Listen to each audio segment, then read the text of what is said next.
بسم اللہ الرحمن الرحیم۔ خزائن القرآن، قرآن کریم کے علوم و معارف کا مجموعہ افادات شیخ العرب العجم عارف اللہ مجدد زمانہ حضرت اقدس مولانا شاہ حکیم محمد اختر صاحب رحمۃ اللہ علیہ۔ آیت نمبر 36۔ اعوذ باللہ من الشیطان الرجیم، بسم اللہ الرحمن الرحیم۔ ان اولیاؤہ الا المتقون۔ ترجمہ: اس کے متولی سوائے متقیوں کے اور کوئی بھی اشخاص نہیں۔ ذکر اللہ کے ساتھ تقوی اختیار کرو۔ ولایت کی بنیاد نوافل پر نہیں ہے۔ اگر ایک شخص کوئی نفل نہیں پڑھتا، صرف فرائض، واجبات و سنت مؤکدہ ادا کرتا ہے لیکن ایک گناہ بھی نہیں کرتا، یہ اللہ تعالیٰ کا ولی ہے۔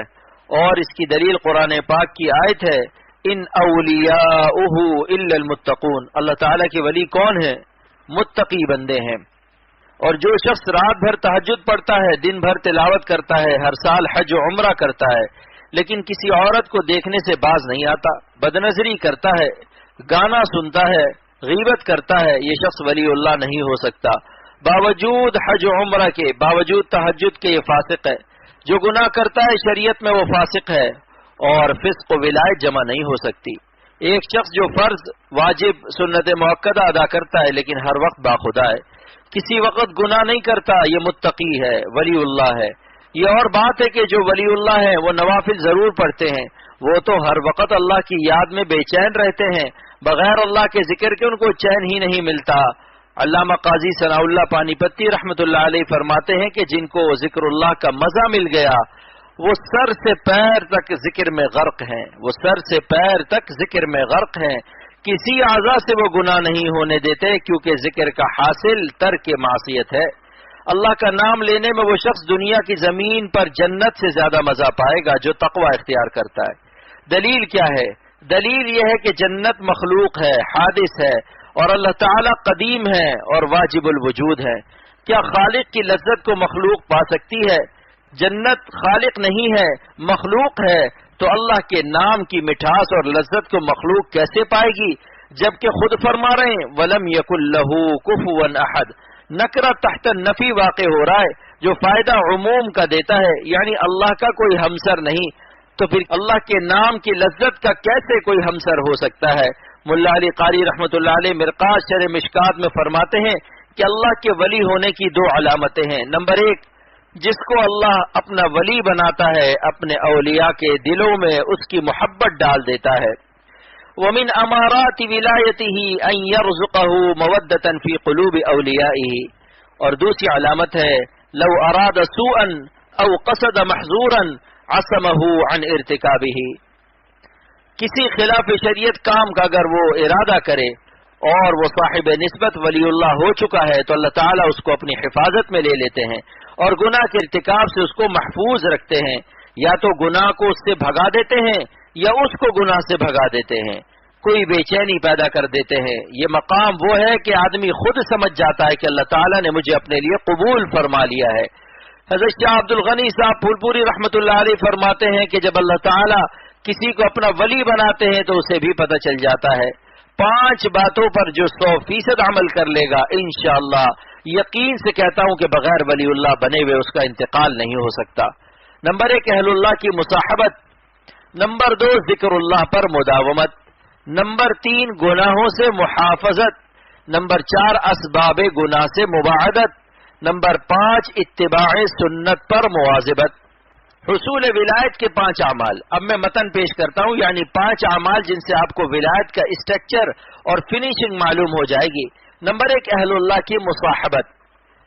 روئے زمین پر جس کسی اللہ والے سے مناسبت ہو اس کی صحبت میں رہا کرو، اور خواتین اس کی باتیں اور تقریر سنتی رہے اور اس کی کتابیں پڑھتی رہیں۔ مرد آنکھوں سے صحبت یافتہ ہوں گے اور عورتیں کانوں سے صحبت یافتہ ہو جائیں گی۔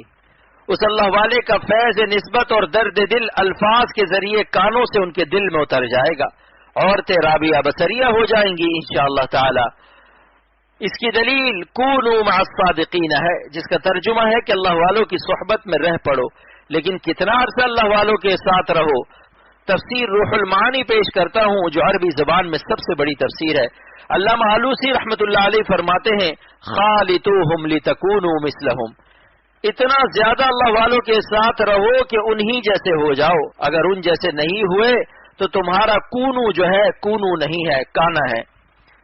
تم درد دل سے اللہ والوں کے ساتھ نہیں ہو، جانبازی کے ساتھ نہیں ہو، اخلاص کے ساتھ نہیں ہو، مخنثیت اور ہجڑے پن کے ساتھ ہو کہ جہاں تمہیں آسانی ملتی ہے شیخ کے ساتھ رہتے ہو، جہاں کہیں مشکل لگتی ہے، جہاں گناہ سے بچنا ہوتا ہے تو شیخ کا ساتھ چھوڑ دیتے ہو اور حرام لذت سے اپنی جان کو آشنا کر کے اس کو ناپاک اور پلید کر کے مقام لید پر پہنچ جاتے ہو. بھلا یہ رفاقت ہے شیخ کی؟ یہ رفاقت نہیں ہے. ایسا شخص شیخ کے ساتھ ہو کر بھی ساتھ نہیں ہے. نمبر 2، ذکر اللہ پر مداومت.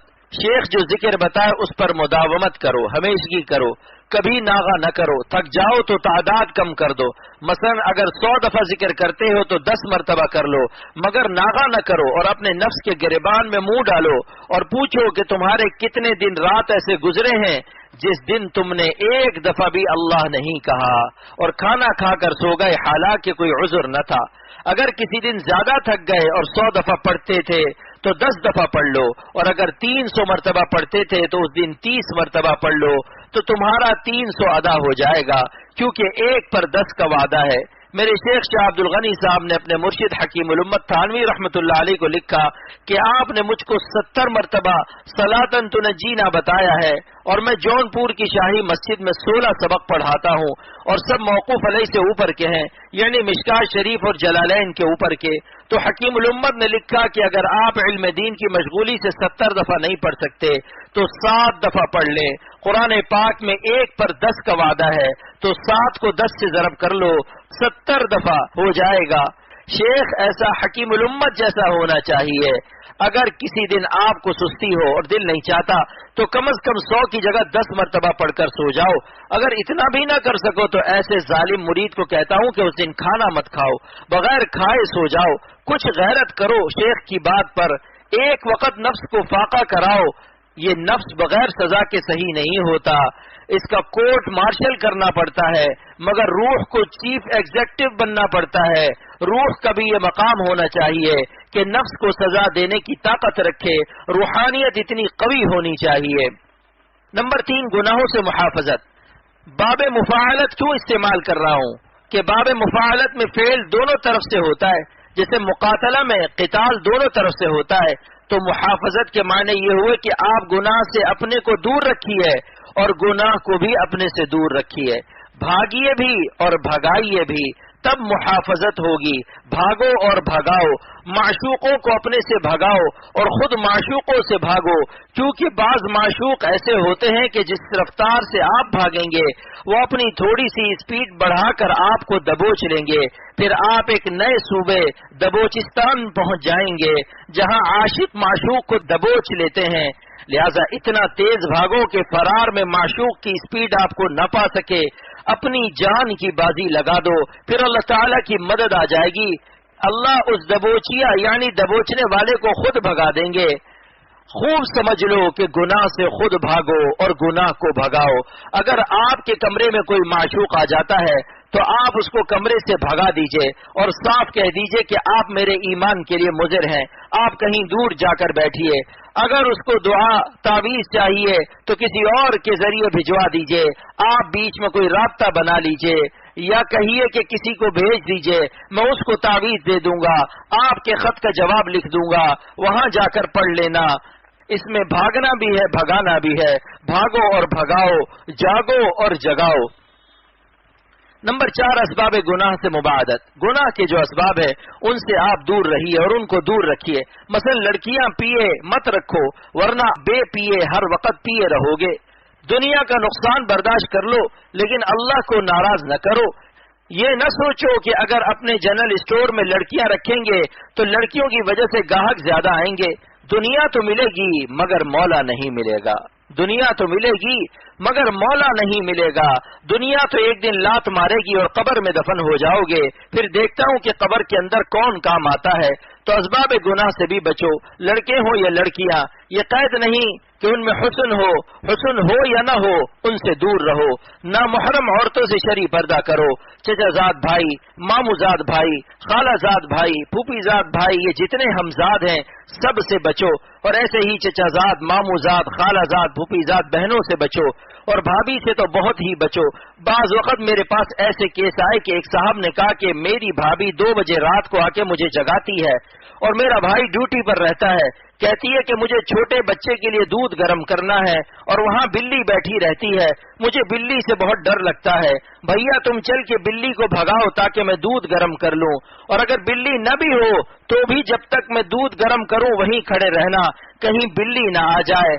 اب اس میں کیا کیا راز ہیں بتاؤ؟ ایک غیر محرم مرد سے اس قدر قریب ہونا کہ وہ تنہائی میں باورچی خانے میں بلی بھگائے، یہ سب شیطان کے ہتھ کنڈے ہیں۔ عورتیں آدھی عقل کی ہیں مگر بڑے بڑے عقل والوں کی عقل اڑا دیتی ہیں، مگر سب ایک سی نہیں ہوتی، بہت سی اللہ والی ہوتی ہیں، مگر چاہے اللہ والی کیا رابعہ بصریہ بھی ہو لیکن تنہائی میں اس کے ساتھ رہنا جائز نہیں، اس کو دیکھنا اور گندے خیالات پکانا سب حرام ہے۔ اسی طرح لڑکوں سے احتیاط کرو، خصوصاً جو لڑکے اللہ والے ہوں ان سے اور زیادہ احتیاط چاہیے، کیونکہ شیطان یہ کہہ کر کہ یہ اللہ والا ہے اس سے قریب کر دیتا ہے اور پھر گناہ میں مبتلا کر دیتا ہے، کیونکہ جو اسباب گناہ سے قریب ہوا پھر اس کی خیر نہیں۔ تو اسباب گناہ سے مباعدت کے معنی کہ گناہ کے اسباب سے دور رہو، کسی کو قریب نہ آنے دو۔ اگر گناہ کے اسباب سے قریب رہو گے تو کب تک بچو گے؟ ایک دن مبتلا ہو جاؤ گے۔ نمبر 5، طریق سنت پر مواظبت، حضور صلی اللہ علیہ وسلم کے طریق سنت پر قائم رہنا۔ یہ شریعت و طریقت کی جان ہے، یہ شریعت و طریقت کی جان ہے اور اللہ تعالیٰ کا پیارا بننے کا قریب ترین راستہ ہے۔ اللہ تعالیٰ فرماتے ہیں قل ان کنتم تحبون اللہ فاتبعونی یحببکم اللہ۔ اے نبی آپ اعلان کر دیجئے کہ اگر تم اللہ سے محبت کرتے ہو تو میرا چلن چلو، اللہ تم کو پیار کر لے گا۔ میں اللہ کا ایسا پیارا ہوں کہ جو میری چلن چلتا ہے اللہ اس کو بھی اپنا پیارا بنا لیتا ہے۔ میرے 2 شعر ہیں، گر اتباع سنت نبوی کا ہو چلن، گر اتباع سنت نبوی کا ہو چلن، رفتار سے پوچھے کوئی رفتار کا عالم، رفتار سے پوچھے کوئی رفتار کا عالم، نقش قدم نبی کے ہیں جنت کے راستے صلی اللہ علیہ وسلم، نقش قدم نبی کے ہیں جنت کے راستے، اللہ جل جلالہ سے ملاتے ہیں سنت کے راستے۔ یہ 5 باتیں یاد کر لیجئے، یہ انشاءاللہ تعالی آپ کو ولی اللہ بنا دیں گی اور جلد بنا دیں گی، اور نہایت اعلیٰ درجے کا ولی اللہ بنانے کی یہ 5 باتیں ضمانت ہیں انشاءاللہ تعالی۔ اللہ پاک 5 باتوں پر عمل کرنے کی توفیق عطا فرمائے۔